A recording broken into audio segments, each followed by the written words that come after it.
चाट, समोसा, भेळ किंवा पाणीपुरी या सगळ्या पदार्थांची खरी मजा वाढवते ती म्हणजे आंबट गोड चटपटीत चटणी.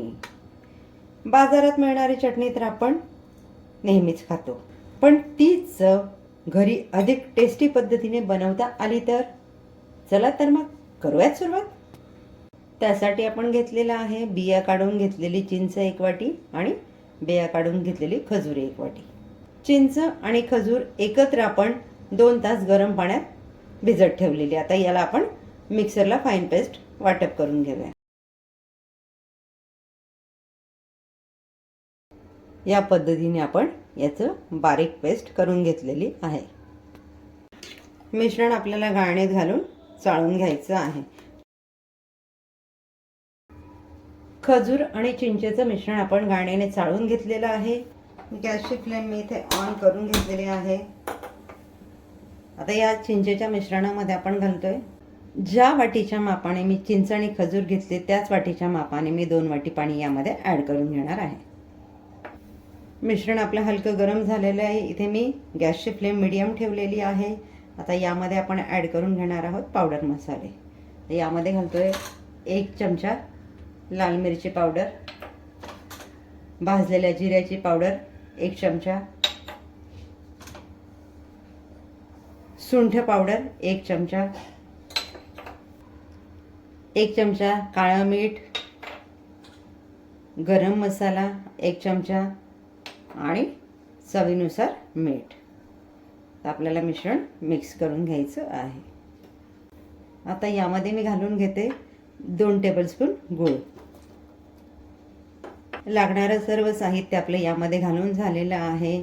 आता इथे गूळ आणि खजूरचं प्रमाण तुम्ही तुमच्या आवश्यकतेनुसार कमी जास्त करू शकता. गॅसची फ्लेम मीडियम ठेवून आपल्याला मिश्रण सतत हलवत राहायचं आहे. चटणीला गोडवा आणण्यासाठी इथे मी खजूरचा वापर केलेला आहे. तुम्ही पूर्ण गुळाचा देखील वापर करू शकता किंवा साखरेचा देखील वापर करू शकता. जे प्रमाण सांगितलं ते परफेक्ट आहे, पण तरीही तुम्हाला गोड जरा जास्त हवं असेल तर तुम्ही गुळाचं किंवा खजूरचं प्रमाण इथे वाढवून घेऊ शकता. तुम्हाला अशाच कुठल्या नवनवीन रेसिपीज बघायला आवडत असतील तर चॅनलला लाईक, शेअर, सबस्क्राईब करायला विसरू नका. आजच्या रेसिपीमध्ये आपण ज्या साहित्याचा वापर केलेला आहे ते साहित्य मोजण्यासाठी आपण पोह्यासाठी जे चमचे वापरतो ना त्यामधला छोट्या साईजचा चमचा घेतलेला आहे.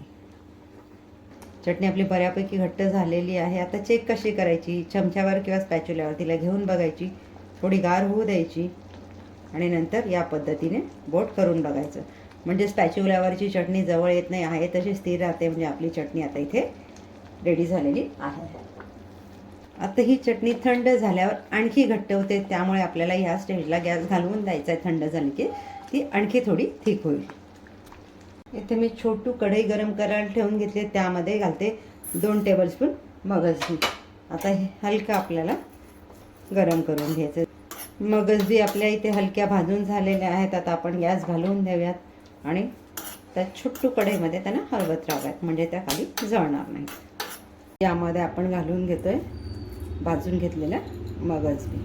एअरटाईट कंटेनर किंवा जारमध्ये ही चटणी आपण फ्रीजला 6 ते 7 महिने आरामात स्टोअर करून ठेवू शकतो.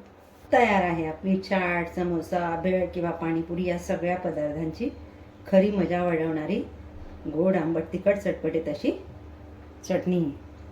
भेटूयात पुढच्या व्हिडिओमध्ये एक नवीन रेसिपीसह. तोपर्यंत आसनाच किचनचे व्हिडिओ एन्जॉय करा. थँक्यू.